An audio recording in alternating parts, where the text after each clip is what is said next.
বাংলাদেশ বিনিয়োগ উন্নয়ন কর্তৃপক্ষ, Bangladesh securities and exchange commission এবং China council for the promotion of international trade Shangri-La হোটেলে সম্মেলনের আয়োজন করে।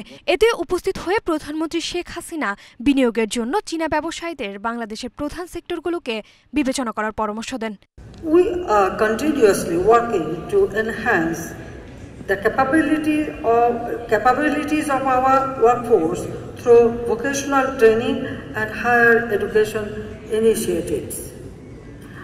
Our youths are gearing up to participate in the fourth industrial revolution.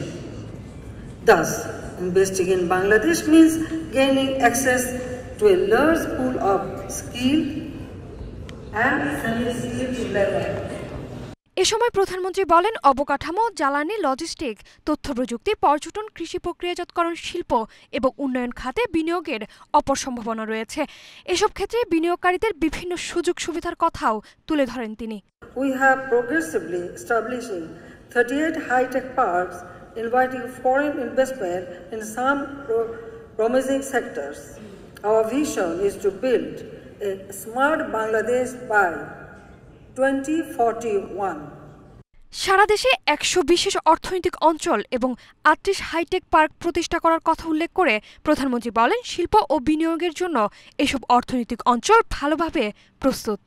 Smart citizen, smart government, smart economy and smart society. That is our main aim. Bangladesh ব্যবসা বান্ধব পরিবেশের কথা উল্লেখ করে শেখ হাসিনা বলেন, ব্যবসা লাভজনক করতে বাংলাদেশ প্রতিশ্রুতিবদ্ধ। অনুকৃতি আদিত্য, এশিয়ান টেলিভিশন।